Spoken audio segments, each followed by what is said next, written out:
Hello and welcome to ACS News. I'm Tom Swaggers and I'm excited to tell you about what's really happening, not the lies the mainstream news networks feed you. So without further ado, on to local news with Megan. Thanks, Tom. Only days before Veterans Day, a 2008 Ford 150 FX sports truck of an Army couple was stolen. They fought for freedom and justice, and now they're hoping that someone will fight for them. For a veteran who fought for this nation's freedom and sacrificed so much, this stings.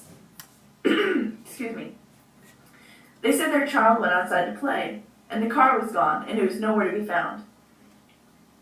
This has benefited no one but the thief, and he has shown clemency to no one but himself. It had been stolen despite all military decals on the front and back of the vehicle. They'll never be able to expunge this from their memory. In other news, an elderly couple was cogent, when explaining their situation when their bathtub filled up with raw sewage. Issues in the home also include that the windows don't open and there are no smoke detectors that work properly. It is stated in the homeowner's manual that any home rented out to another person must be functional and have working smoke detectors, which is a real problem. Mr. Hubbs said that the sewage ran back while his wife was taking a shower. It is clear that changes need to be made, and hopefully the landlord will be more unfeigned in the future. On to more bizarre news, a woman in Colombia was startled when she came downstairs only to find an intruder snacking on her cookie dough. The intruder's name has not been released, but it has been confirmed that the owner of the home and the intruder are not affiliated in any way. The said intruder is being held under charges of burglary. Excuse me. It is unknown at the time what the reason for the intrusion was, but it is obvious he found something in the meantime. She said she's glad he didn't find anything more expensive, but in my opinion, it was a sweet find. In other news, the other night at the Aiken Community Playhouse, Your Good Man Charlie Brown was played. I hope no one that works there is diffident. They probably have a large auditorium, but no room for stage fright. In other news, at Abilene Baptist Church, they will be holding their famous Singing Christmas Tree performance for the 36th year in a row. I'm pretty sure that was as fast as setting up, don't you, Tom? Sorry about that, Tom. I know you can't hear me, but just humor it. Well, that's all for local news. Back to you, Tom. Thanks, Tom. Well, that was interesting and a little bizarre, but isn't it all? On to national news. A study done at Virginia Tech on October 29th shows that it's possible to ascertain a person's political stance based on their reaction to a disgusting image. This implies that a person's beliefs are at least somewhat hereditary. While this isn't a panacea for all political disagreements, and is far from omniscient, acting on this knowledge could help to disperse the animosity between liberals and conservatives. It could also provide more insight into how our brains actually work. With the next presidential election on the horizon, this knowledge will likely be very useful. In sadder news, 3-year-old Scott McMillan was found dead on November 4th. Apparently he had been malevolently beaten to death by his mother Gillian Tate and her boyfriend Gary Fillenbaum. His 6-year-old brother Ryan was also abused but survived.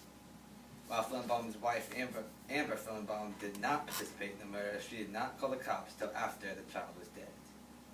I personally am completely disgusted. These people seem to have a total dearth of any altruistic qualities, morality, or even decency. Even though they at least weren't totally nonchalant about it, I still think the legal system would be remiss if they got off with anything less than life in prison.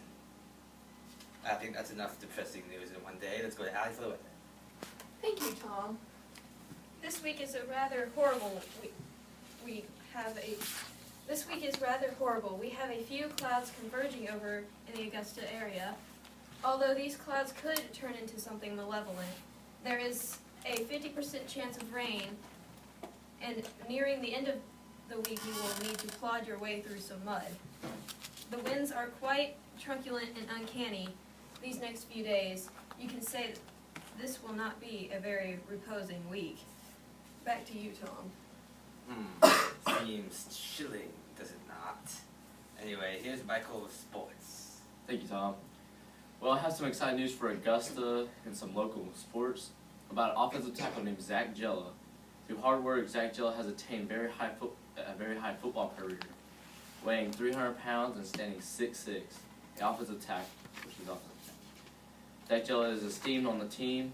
I hear that he is scrupulous with his schoolwork. He attends Augusta Christian Schools in Augusta, Georgia.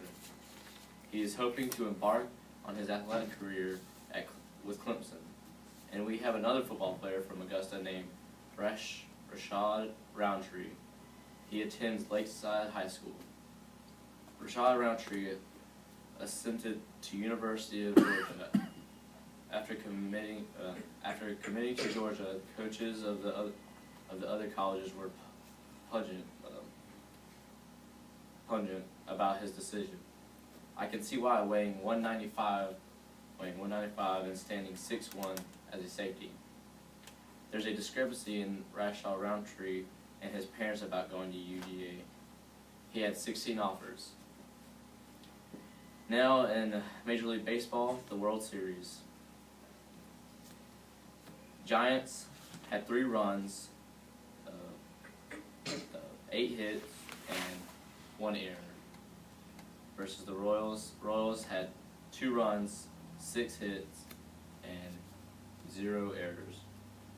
Giants won their 3rd title in 5 years. The New York Giants had an invulnerable game against the Royals in the World Series. Giants were chivalrous after winning the World Series.